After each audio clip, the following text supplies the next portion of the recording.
नमस्कार, आप देख रहे हैं न्यूज 18। मैं हूं आपके साथ मेनका चौधरी। खबरें उत्तराखंड से और सबसे पहले खबर रुद्रप्रयाग से, जहां पर दर्दनाक हादसा हुआ। अलकनंदा नदी में तीर्थ यात्रियों से भरी मिनी बस गिर गई है और इस हादसे में 3 लोगों की मौत हो गई। 8 यात्री घायल हैं जबकि 9 लोग लापता हैं। उनकी तलाश की जा रही है। मिनी बस सड़क से सीधे उफनती नदी में समा गई। मिनी बस का अभी तक कोई पता नहीं लगा है क्योंकि अलकनंदा नदी में पानी का स्तर काफी ज्यादा है, रफ्तार भी बहुत ज्यादा है, जिसकी वजह से सर्च ऑपरेशन में दिक्कतें हो रही हैं। बस में ड्राइवर समेत 20 लोग सवार थे, जिसमें गुजरात के 7, महाराष्ट्र के 2, राजस्थान के 7 यात्री थे। वहीं मध्य प्रदेश के भी 2 लोग सवार थे जो केदारनाथ दर्शन करने के बाद बद्रीनाथ जा रहे थे। तभी ऋषिकेश बद्रीनाथ हाईवे पर घोल तीर के पास यह हादसा हुआ है। सभी घायलों का इलाज चल रहा है। 4 गंभीर घायलों को एयरलिफ्ट कर ऋषिकेश एम्स भेजा गया।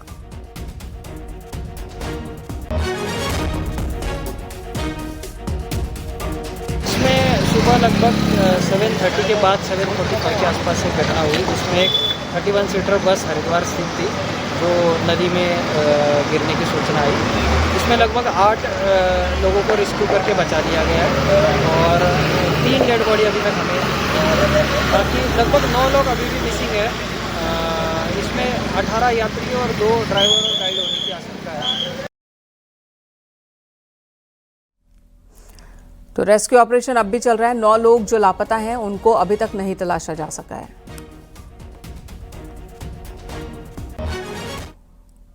और इस हादसे पर सीएम पुष्कर सिंह धामी ने दुख जताया। सीएम धामी ने कहा कि मौके पर सभी बचाव की टीमें मौजूद हैं। युद्ध स्तर पर राहत बचाव का काम चल रहा है।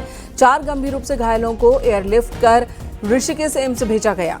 सीएम धामी ने घायलों के जल्द ठीक होने की कामना की।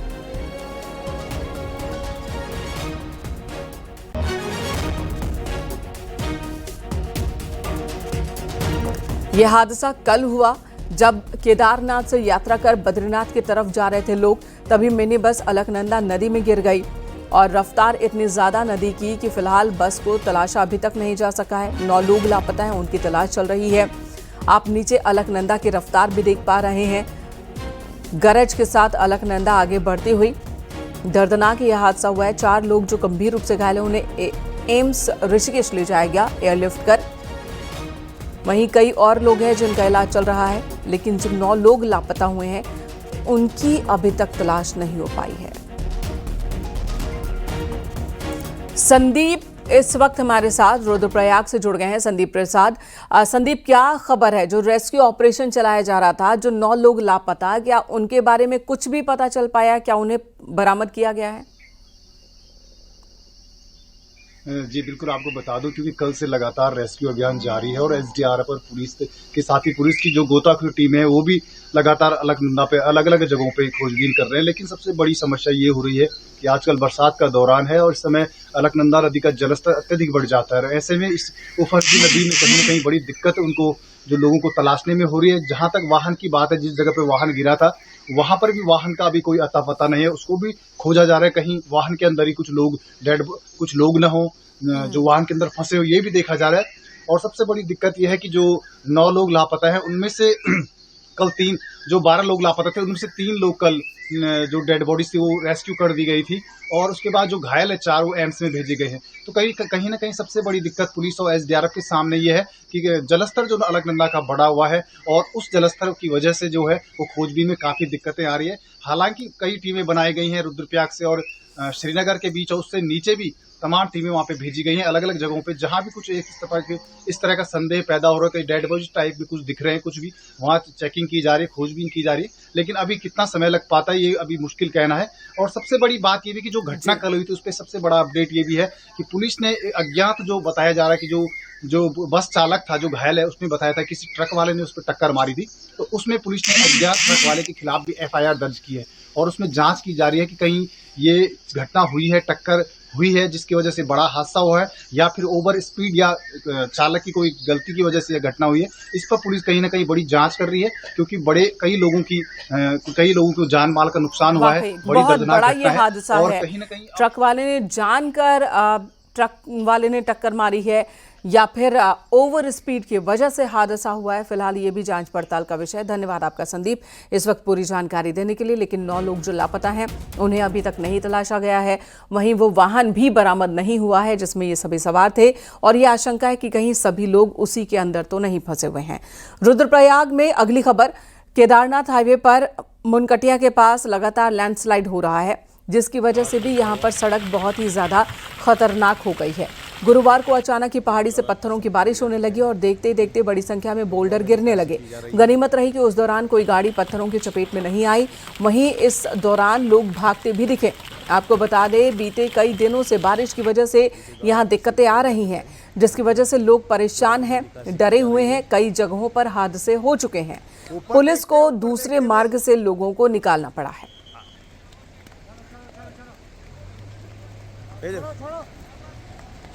रचमोली के नंदानगर घाट क्षेत्र में लगातार हो रही बारिश से जनजीवन अस्त व्यस्त हो गया। बारिश के बाद सड़क मार्ग बाधित होने से लोगों को परेशानी हो रही है।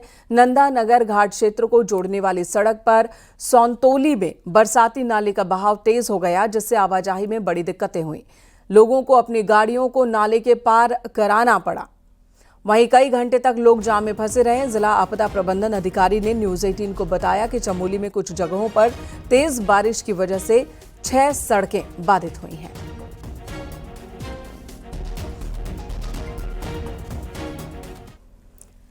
मुख्यमंत्री पुष्कर सिंह धामी ने अधिकारियों को निर्देश दिए हैं कि सीएम हेल्पलाइन 1905 में 180 दिन से ज्यादा समय से लंबित शिकायतों के समाधान के लिए विशेष अभियान चलाया जाए। 6 महीने से ज्यादा लंबित शिकायतों पर सीएम पुष्कर सिंह धामी ने नाराजगी जताई और मुख्यमंत्री ने अधिकारियों को सख्त निर्देश दिए कि वक्त रहते समस्याओं का समाधान किया जाए। अगर ऐसा नहीं होता है तो ऐसे अधिकारियों पर कार्रवाई की जाएगी। सीएम ने गैर जरूरी रूप से जन शिकायतों को बंद न करें और साथ ही उन्होंने कहा कि सीएम हेल्पलाइन को राज्य में बेस्ट बनाने के लिए प्रभावी प्रयास किए जाएं। सचिवालय में मुख्यमंत्री हेल्पलाइन 1905 की समीक्षा के दौरान मुख्यमंत्री ने अधिकारियों को निर्देश दिए कि एक दिन पूरे राज्य में तहसील दिवस का आयोजन किया जाए। मुख्यमंत्री धामी ने तहसील दिवस के दिन किसी एक जिले में औचक रूप से शामिल होंगे, ये भी बात कही उन्होंने।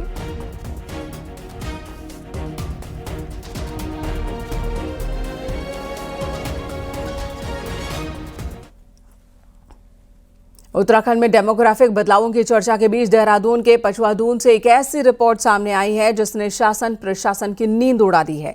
यहां मस्जिदों, मदरसों और ईदगाहों की बाढ़ आ गई है।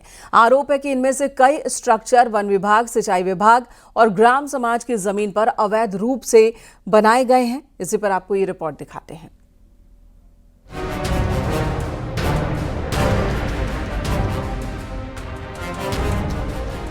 देहरादून का पछुआदून क्षेत्र यानी विकास नगर, कालसी, सहसपुर, सेलाकुई और प्रेमनगर, बीते कुछ सालों से यहां इस्लामिक धार्मिक ढांचों का अचानक बढ़ना अब सवालों के घेरे में है। हाल ही में चले अतिक्रमण विरोधी अभियान में जब इन जगहों पर दर्जनों अवैध मजारों को गिराया गया तब मामला खुलकर सामने आया। मुख्यमंत्री पुष्कर सिंह धामी के निर्देश पर कराई गई एक गोपनीय जांच में खुलासा हुआ है कि पछुआदून में 164 इस्लामिक संरचनाएं खड़ी की जा चुकी हैं, जिसमें 61 मस्जिद, 64 मदरसे और 7 ईदगाह शामिल हैं। इनमें से ज्यादातर संरचनाएं सरकारी जमीन पर कब्जा कर बनाई गई हैं। चिन्हीकरण का कार्य साथ साथ चल रहा है। डिजिटाइजेशन और जो अपलोडिंग का कार्य वो भी पैरेलली चल रहा है। यहाँ पे जहाँ जहाँ अतिक्रमण सरकारी भूमि पर है उनको भी चिन्हीकरण का कार्य किया जा रहा है। सवाल ये है कि क्या ये सिर्फ जमीन पर अवैध कब्जा है या उत्तराखंड की डेमोग्राफी को बदलने की एक सुनियोजित साजिश। हालांकि बीजेपी कहती है कि सीएम धामी इस पर बेहद सख्त हैं।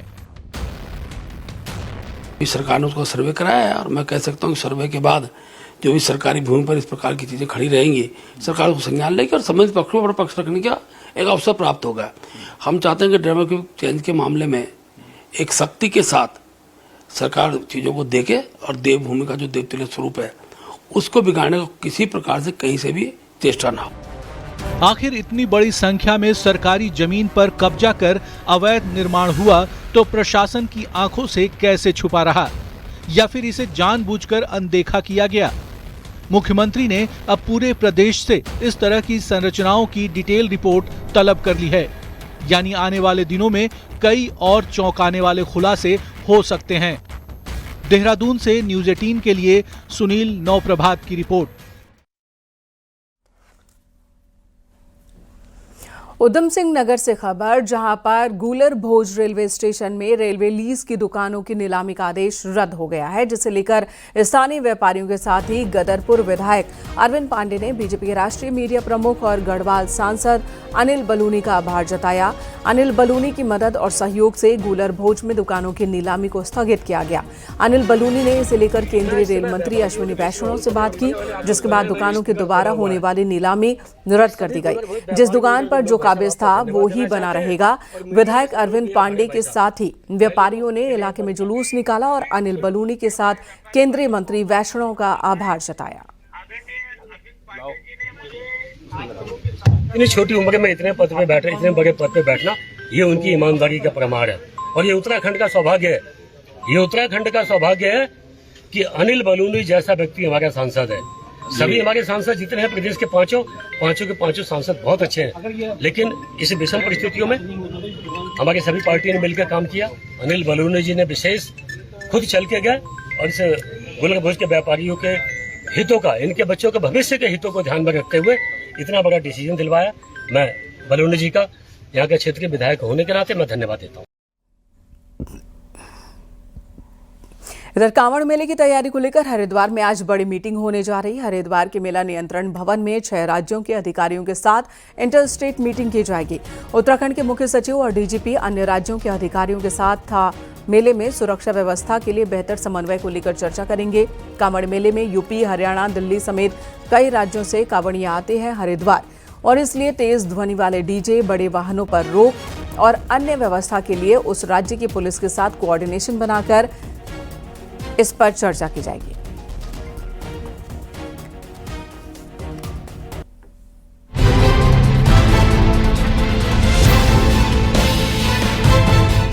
सावन में कांवड़ मेले की शुरुआत इस बार 11 जुलाई से होने वाली है, तो 23 जुलाई को भगवान शिव को जल चढ़ेगा। 13 दिन की कांवड़ यात्रा में अनुमान है कि 5 करोड़ से ज्यादा कांवड़िए हरिद्वार से लेकर गोमुख तक पहुंचेंगे। यूपी बॉर्डर से लेकर हरिद्वार, ऋषिकेश, नीलकंठ, गंगोत्री और गोमुख तक कांवड़ियों को मैनेज करना मुश्किल होता है और सबसे ज्यादा चिंता कांवड़ियों की सुरक्षा की होती है। शुक्रवार को इसी को लेकर इंटर स्टेट मीटिंग होने वाली है। गढ़वाल कमिश्नर विनय शंकर पांडे के मुताबिक कांवड़ में व्यवस्था बनी रहे और कोई विवाद न हो, इसके लिए भी सेंटर से बड़ी संख्या में फोर्स मांगी गई है। स्टेट गवर्नमेंट की तरफ से लगभग 20 कंपनी CPMF की मांग की गई है और उम्मीद करते हैं कि मैक्सिमम हमको मिलनी चाहिए और इस सुरक्षा व्यवस्था का विशेष ध्यान रखने के भी निर्देश दिए गए हैं। साथ ही साथ इंटर स्टेट बॉर्डर की जो वरिष्ठ अधिकारियों की मीटिंग होती है या 27 तारीख को ऑलरेडी निर्धारित है। कांवड़ के दौरान खास तौर पर 4 राज्यों में सबसे ज्यादा कांवड़िए उत्तराखंड पहुंचते हैं, जिनमें उत्तर प्रदेश, दिल्ली, NCR, हरियाणा और राजस्थान शामिल हैं। 13 दिन में हरिद्वार से लेकर गोमुख तक कांवड़ियों को थामना आसान नहीं होता। वहीं बात करें तो साल दर साल गंगा जल के लिए गंगोत्री और गोमुख जाने वाले कांवड़ियों की भी संख्या बढ़ी है, तो 4 धाम के साथ पहाड़ में व्यवस्था की चुनौती है। सुरक्षा के दृष्टिगत जो पॉइंट्स हैं, डिफरेंट पॉइंट्स, वहाँ पर पुलिस का व्यवस्थापन किया जाएगा। इसके अतिरिक्त डाक कांवड़ के दौरान जो ट्रैफिक का डाइवर्जन होता है उसके संबंध में भी समय से अवगत कराया जाएगा। इसके अतिरिक्त जो हमारे लैंडस्लाइड जोन्स हैं और ट्रैफिक के जो पॉइंट्स हैं जहाँ पर कि पुलिस का हम लोग डिप्लॉयमेंट करेंगे। कांवड़ मेला जहां आस्था से जुड़ा है, वहीं मेले की आड़ में हुड़दंग का भी बड़ा डर रहता है। कई बार जल भरने से लेकर डीजे बजाने पर झगड़े और मारपीट की नौबत आ जाती है, तो कई रूट पर ट्रैफिक डाइवर्जन के बावजूद जाम लगता है।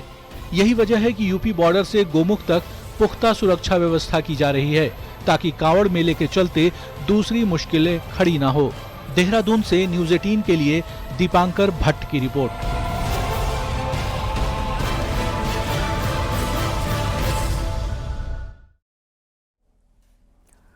और इस वक्त हरिद्वार से पुलकित शुक्ला हमारे सहयोगी जुड़ गए हैं। पुलकित, तैयारी जबरदस्त चल रही है। कांवड़ यात्रा की शुरुआत होने वाली 11 जुलाई से मीटिंग्स में क्या क्या फैसले लिए जा रहे हैं और धरातल पर अभी तक किस तरह की तैयारी दिख रही है?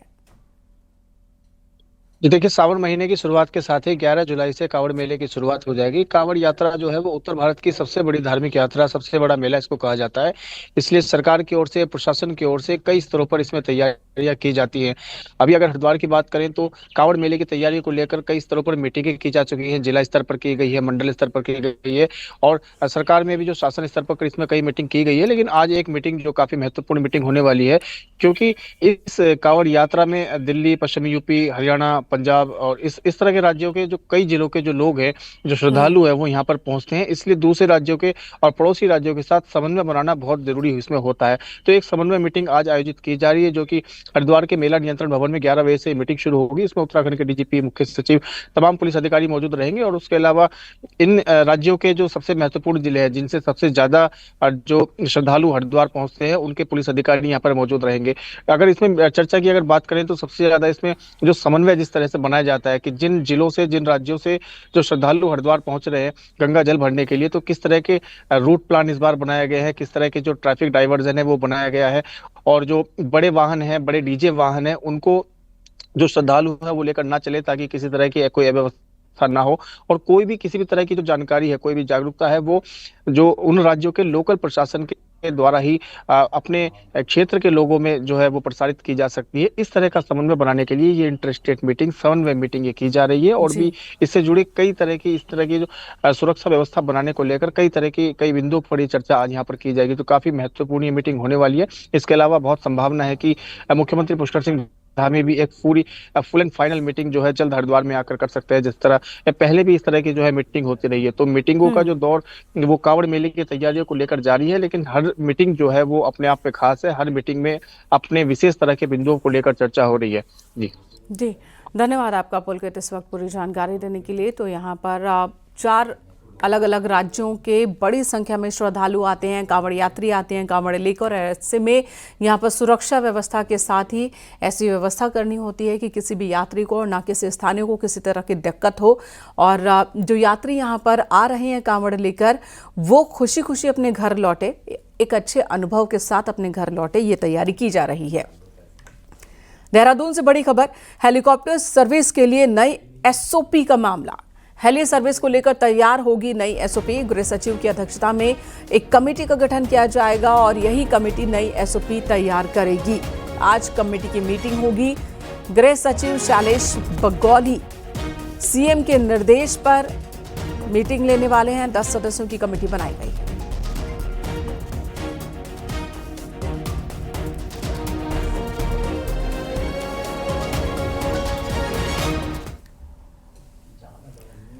और अब बात करेंगे काशीपुर से आई खबर की। तो यहाँ NH-74 घोटाले में ईडी की छापेमारी हुई है। ईडी की टीम ने वकील अशरफ सिद्दीकी के ठिकानों पर छापेमारी की। अशरफ सिद्दीकी काशीपुर के अलीखा मोहल्ले में रहते हैं। कई गाड़ियों से ईडी की टीम यहाँ पहुंची और छापेमारी की गई। कई दस्तावेजों की जांच की गई है। एडवोकेट अशरफ सिद्दीकी घोटाले के आरोपी तत्कालीन तहसीलदार DP सिंह के करीबी है, लिहाजा इस मामले में यहाँ ईडी की टीम ने बड़ी कार्रवाई की है।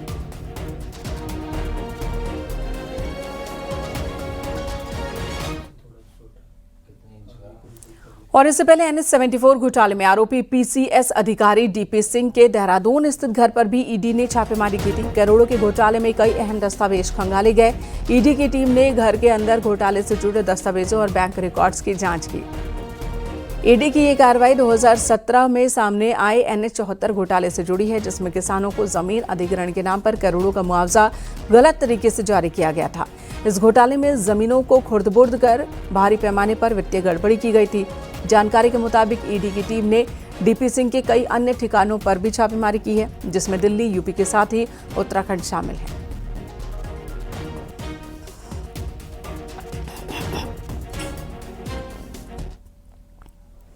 नशे की लत का शिकार हो चुके युवाओं की मुश्किलें आगे और भी बढ़ने वाली है। भविष्य में शिक्षण संस्थानों और हॉस्टल में एंट्री से पहले ब्लड टेस्ट भी किया जा सकता है। मुख्य सचिव आनंद वर्धन ने गुरुवार को सचिवालय में राष्ट्रीय नार्को समन्वय पोर्टल की बैठक में इस दौरान निर्देश दिए हैं। मुख्य सचिव ने कहा कि इसके लिए अभिभावकों और स्कूल एडमिनिस्ट्रेशन से बातचीत की जाए। मुख्य सचिव ने प्रदेश में मैदानी क्षेत्रों के साथ ही पर्वतीय क्षेत्रों में युवाओं में बढ़ रहे नशे की लत पर गहरी चिंता जताई। उन्होंने कहा कि नशे की बिक्री को रोकने के लिए पुलिस विभाग को कड़े कदम उठाने चाहिए। एसएसपी एसटीएफ नवनीत सिंह को नोडल ऑफिसर नामित करते हुए मुख्य सचिव ने उन्हें फ्री हैंड एक्शन की छूट दी है।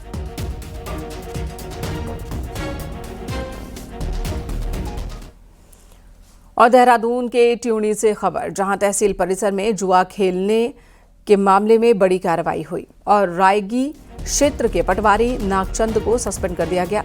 सोशल मीडिया में तहसील के अंदर जुआ खेलने का एक वीडियो वायरल हुआ था, जिसके बाद देहरादून के डीएम ने बड़ी कार्रवाई की है। इस मामले में पटवारी नागचंद की मुख्य भूमिका सामने आई, जिसके बाद अब तहसीलदार को मामले की जांच सौंपी गई है।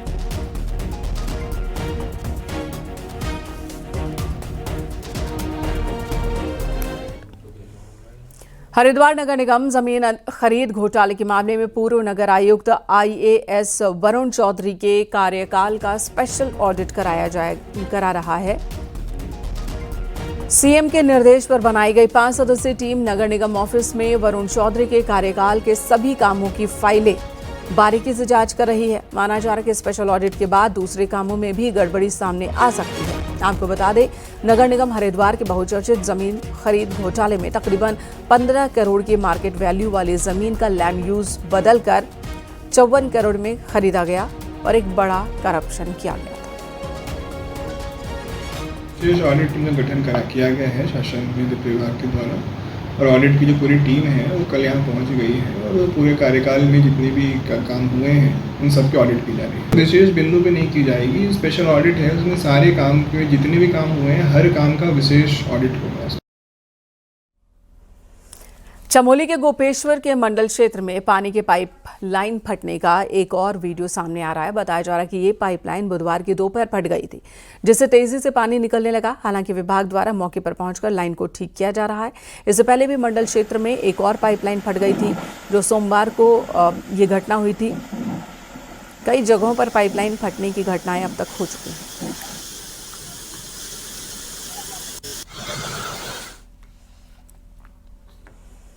उत्तरकाशी के 16 साल के सचिन कुमार ने विश्व की सबसे ऊंची चोटी एवरेस्ट को हाल ही में फतह किया, तिरंगा लहराया।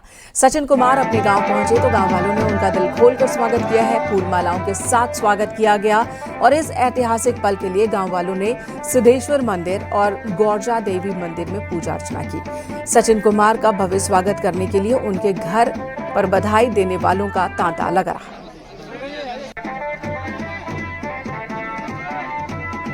तो मैं सभी को यकीन करना चाहता हूँ और मेरे गांव वाले जिन्होंने मेरे को इतना सपोर्ट किया, वहाँ तक पहुँचाया, और हमारी एनसीसी की टीम जिन्होंने हमें ये मौका दिया, लाइफ टाइम अपॉर्चुनिटी रहेगी हमारे लिए कि हमने माउंट एवरेस्ट फतेह किया।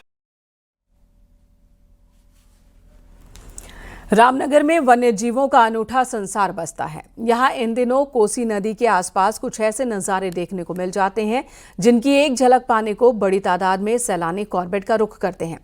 इन दिनों कोसी नदी पार करते हुए हाथियों का झुंड और हिरणों का झुंड बहुत ही आसानी से दिख जाता है। ये झुंड जब नदी पार करते हैं तो ये नज़ारा बेहद शानदार दिखता है। कुछ स्थानीय वाइल्ड लाइफ फोटोग्राफर अपने कैमरे में रिकॉर्ड भी करते हैं, इस वक्त के इंतजार में रहते हैं। ये वीडियो दीप रजवार ने अपने कैमरे में रिकॉर्ड किया है। इस कॉरिडोर में हाथी आते जाते दिखते हैं और हिरण रोज शाम खुले में मैदान का रुख करते दिखते हैं। माइग्रेशन करते हैं कॉर्बेट के लिए, और वापसी जब आते हैं समर के बाद, जून के बाद तो यहाँ से फिर वापस वो अपने सीताबनी को जाते हैं। तो उस समय का मैंने वीडियो लिया हुआ है जब वो कोसी नदी को क्रॉस कर रहे हैं। और दूसरा क्या है कि हिरन भी यहाँ पर होता क्या है, रात को जो शाम होने से पहले, अंदर होने से पहले हिरन का पूरा झुंड कोसी नदी क्रॉस करके खुले में आ जाता है। और अब पहाड़ की 10 बड़ी खबरों पर नजर डालते हैं पहाड़ टॉप 10 में। हरिद्वार में कैबिनेट मंत्री धन सिंह रावत ने कहा कि इमरजेंसी लगाकर कांग्रेस ने लोकतंत्र की हत्या की। मंत्री ने इमरजेंसी की विभीषिका के बारे में भी बताया। इमरजेंसी के 50 साल पूरा होने पर हल्द्वानी में सांसद त्रिवेंद्र रावत ने कहा कि सबसे पहले तो कांग्रेस ने ही देश के संविधान की हत्या की। 1975 में लगाई गई इमरजेंसी को लेकर बीजेपी काला दिवस पूरे देश में मना रही है। बीजेपी ने कहा इमरजेंसी देश के इतिहास में काला धब्बा। पहाड़ी इलाकों में हो रही भारी बारिश की वजह से श्रीनगर में अलकनंदा नदी का जलस्तर बढ़ चुका है। नदी का जलस्तर 533 मीटर तक पहुंच गया। हरिद्वार में गंगा घाटों पर स्टंट करने वालों और गहरे पानी में जाकर नहाने वाले के खिलाफ सख्त कार्रवाई की जा रही है। पुलिस ने गंगा घाटों पर चेतावनी बोर्ड लगाए हैं। कांवड़ यात्रा से पहले ही स्वास्थ्य विभाग अलर्ट हो चुका है। रुड़की के सिविल अस्पताल में 16 बेड का वार्ड तैयार किया जा रहा है। पिथौरागढ़ के डीएम ने ग्रामीण निर्माण विभाग के साथ मीटिंग की और विभाग द्वारा की जा रही योजनाओं की समीक्षा की। कोटद्वार के कई इलाकों में लोगों को पेयजल को लेकर भारी परेशानियों का सामना करना पड़ रहा है। इलाके में जो पानी सप्लाई हो रहा है वो न केवल गंदा है बल्कि उसमें कीड़े भी दिख रहे हैं। कुमाऊं के सरकारी अस्पताल में कार्डियोलॉजिस्ट न होने से दिल के मरीजों को काफी दिक्कत हो रही है। अल्मोड़ा में 29 जून को 85 वर्ष से अधिक बुजुर्गों को सम्मानित किया जाएगा और इसके लिए हम साथी समूह ने 25 बुजुर्गों का चयन किया है। यहां रुकेंगे एक ब्रेक के लिए। सुबह 8 बजे की स्पेशल खबरें इस ब्रेक के बाद।